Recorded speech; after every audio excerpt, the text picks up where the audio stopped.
What's up, guys? Today we'll be talking about EtherChannel. So in Cisco CCNA, you'll definitely be asked about questions on this topic. So what is EtherChannel? EtherChannel is basically, let's say you have one link. Oops. Okay, cool. Let's say you have one link that connects to a switch. This link connects to the core, and you have all the devices here. If something happens to this link, you're basically going to isolate all of these devices. In order to prevent isolating those devices, what we can do is we can introduce a second link, and now you have two links. So even if one of the link goes down, something happens, you'll still have the second link to send and receive traffic.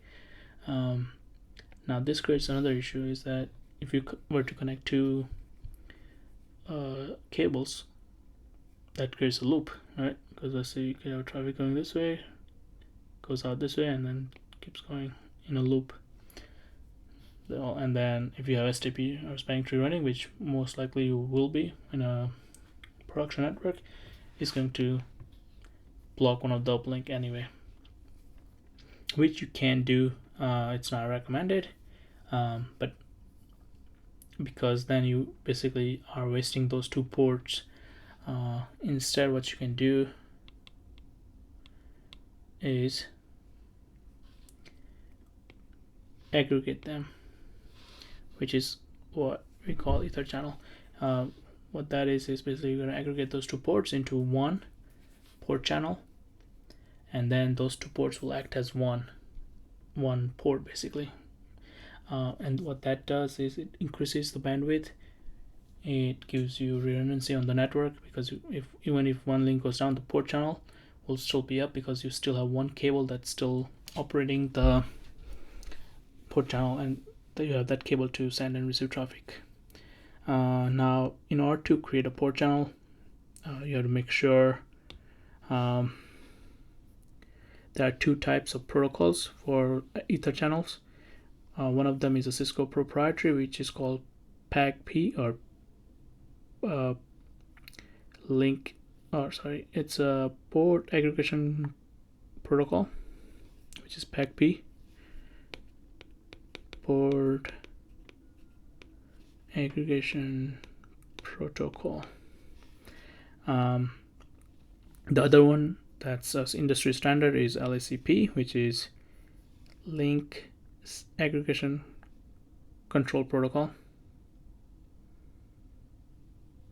Right, that's a lag, which is the term, but LACP is another protocol, so it's called link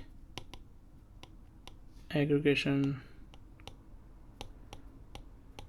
control protocol. Okay, and that is the industry standard. Now, in order to form the port channel, right, it's only going to, the port channel will only form if this one of that meets. Now, before we go into that one, let's just discuss for the Cisco proprietary protocol the terms that they use, right? Cisco switches is desirable and auto.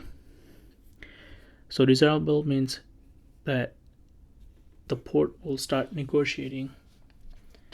It will actively negotiate with other port on the other side. If you have auto configured on one side, it will wait until it receives a message to start the negotiation process. So it's not going to actively send any messages to become desirable or to become in an aggregation group, right? In LACP, the terms that are used is active, which is the same thing as desirable, and passive, which is the same thing as auto, right? So they go in hand in hand. Desirable is same thing as active. Auto is same thing as passive. Now, you can't have, for example, auto on one side and active on one side, right? Because you're mixing up these two protocols, which you can't do. In order to form the port channel though, you either have to use PAgP protocol or LACP protocol, right? On both sides. Now within that protocol, let's say you either choose PAgP or LACP, then you gotta make sure on one side you have active or desirable, and on the other side you have active or desirable. So if you have active on this side, you gotta have active on that side. Or if you're desirable on this side, desirable on that side, and that will form the port channel. Or you can have active on one side and passive on one side, and that will also form the port channel. In other hand, if you want to use PAgP, you can have desirable on one side and auto on the other side, and that will also form the port channel. If you have any other if you do any other combinations, it's not going to form the port channel. So if you do like desirable,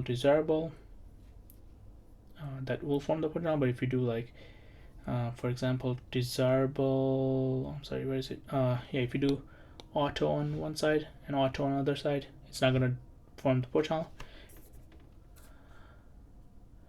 And if you do passive on both sides, it's not going to form the port channel, right? One more thing you can do real quick is that you can have on both sides, which is not a protocol. That will also create a ether channel or port channel on both sides. Now when do you use that? You mostly use those on if the device that you port channeling on the other end, most likely an end device or another, like a old Cisco wireless controllers, they don't support ether channels. Then you'll have to use on both sides to get a redundant link on the controller, wireless controller, right, to a switch. Then you gotta use on both ports, and that will get you, this will work. And the config is basically similar. You can have either access ports or a trunk port. Once you select the range of the ports though, right, let's say gig, you have the range gig 1 through 2, for example. That means you want port 1 and 2 to be aggregated. You go into those ports, right, using the configure, and then you just specify channel group, the number.